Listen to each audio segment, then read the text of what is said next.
we have to live our lives in such a way with integrity and wholeness that we can combat that. I'm telling you, the media, social media, all that stuff, they are not going to come to you for a warm and fuzzy story. Right.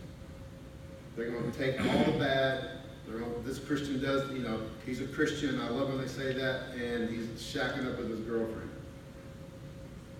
or they're living together, or they have baby out of wedlock, or they, he's a drug addict, whatever. And I'm not saying you can't be a Christian and do those things. I think everybody's on a journey. I don't think you get clean right away. I mean, we're not fish, okay? You know what I'm saying? I go deep sea fishing. I mean, they clean my fish on the spot. That ain't us. I wish it were. But we got to go through some stuff. So that's where we got to have grace for a lot of people and not be so judgmental. Yeah. The other, y'all don't mind if I have this coffee here, do you? I should have asked that. No. Y'all mind? Not that it matters. Just I've heard that it's time to ask. We give people, just think about the scandals going on right now in the Catholic Church. Gosh, we need to pray for those kids, by the way, and those priests. I'm not going to judge them, but man, we shoot ourselves. We actually give our society the ammo to put in the guns they want to shoot at us. We just hand it to them. So we need to really combat that by having integrity within ourselves. Us, that's who I'm responsible for. I'm not responsible for you. I am responsible for me. King David understood this at the end of his life. This is what he said. I know, my God, that you test the heart and are pleased with integrity. God's pleased when we keep our word. When we say we're going to do something, we actually do it. As a contractor, I'm telling you, as a builder, I got more work because I would say, let's meet at 4, and I would show up at 3:50. Because a lot of the dudes, we get a bad rap. A lot of guys don't even show up. Man, I called that dude 3 times. He didn't even call me back. Man, I thought, man, this is going to be easy pickings right here. I'm just going to show up and do what I say I'm going to do, and I stay busy. So we have to live that kind of life. Next is forgiveness. You want to hand these out? Because I can tell some of y'all fading. I know early morning is just 8. I usually have about 5 cups of coffee, but now it's my second one. Can I have one? I'm not going to eat it, but I want to do it. No, I want to do it. Kentucky, brother. Don't ever give me a red one. All right, when Anthony's handing out, hey, just throw them. Give me a red one. Just like a hand, just a hand. I got it. Oh, that's okay. Let's hear a story about Anthony. That's what y'all say with I can deal with it. He's one of the nice ones. He's the nice one. Forgiveness. Now, what Anthony's giving you guys is a sugar rush. It's a Tootsie Pop. I hope nobody's allergic to a Tootsie Pop. If you are, come up here. We're praying that out of you right now. That may be the worst ever.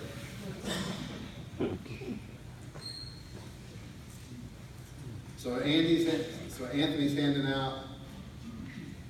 Now, the reason why he's doing it is I want this to be a reminder for you about forgiveness. Now, how does a Tootsie Pop, how's that going to remind you of forgiveness? One, if I eat this, I got to forgive myself because I haven't had sugar in like 50 days. Yeah, try it through. Pray for me. Not one bit of sugar have I had in 50 days, except for like a strawberry. If I eat this right now, I'll go crazy. Forgiveness is another way to say forgiveness is reconciling with. When I forgive somebody, I'm actually reconciling that relationship. Okay? We have a little motto in our church. Man, you are really taking all the time. Yeah, appreciate you, man. He says he sees my potential. I need a red one. You got a red one? No, go cards. Sorry. I don't want the broken one.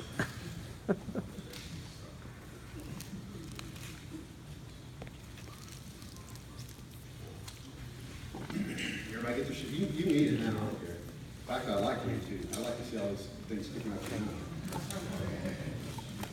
Let's talk about forgiveness. Forgiveness, reconciliation. Scripture makes it very clear that forgiveness is not an option, is not optional. So many scriptures about forgiveness. Forgive those, right? If you forgive people, then God will forgive you, right? It's like, okay, that's a heavy one. Like if I want forgiveness, then I gotta forgive, no matter. Now, forgiveness, although this is good. Forgiveness, although it's not optional, it's difficult. Depending upon the depth of pain, that will determine the process that you have to go through most of the time of forgiveness. Does that make sense? My best friend, Shane, been my best friend for 40 years, or since I was 10 years old. Still, I mean, we grew up in Kentucky together, now we live in Nashville together, go to the same church. I mean, our lives are so intertwined. Got married on the same day. I mean, just craziness. Our lives have always, like if something happens to me, I call him and go, just get ready, here's about to happen to you. He'll do the same thing. His wife, Kelly, when she was 16 years old, and we're all from the same hometown in Kentucky, was brutally raped. I'm not going to go into detail about what they did, but let me just say that it involved burning, cutting, beating, and left her for dead. 16-year-old girl, 2 guys. They gave her cervical cancer. She got cancer out of it. She wouldn't, they told her she would never have kids. It was so brutal. Those guys didn't know it, but her dad was a federal judge and her stepdad was a DA. Wrong girl mess with. Right? I think they built the prison and named it in their honor and put them in the middle of it. But Kelly was not a Christian when that happened. She met Shane a year later, or they started dating a year later after that happened. They started dating at 17. And she got saved because of Shane was a Christian. And she started wrestling with forgiveness.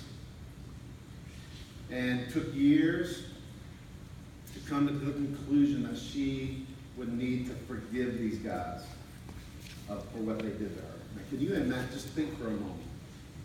Can you imagine walking that process of realizing that the guys that did all that stuff to you, that you're going to have to forgive? So years, 3 or 4 years ago, I was actually longer than that, probably 6, 7 years later, she came to that conclusion. So she said, I forgive you. Okay. Went back to our hometown to a church there. And the pastor had everybody come up front for prayer, everybody.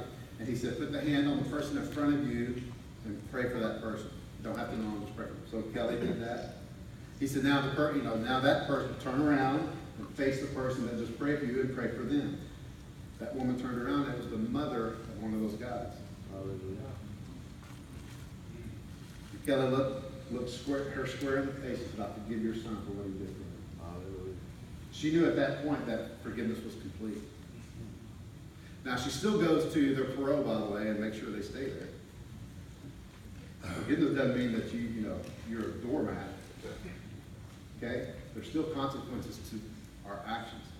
But she in her heart forgave those dudes. By the way, Kelly has 9 kids. 9. 5 biological, 4 adopted, and has been responsible. She started a foundation, Advocate for Children, has been responsible for probably over 200 adoptions. What the enemy meant for evil, God can turn it around and affect a lot of them. Kelly lives her life for the sake of others.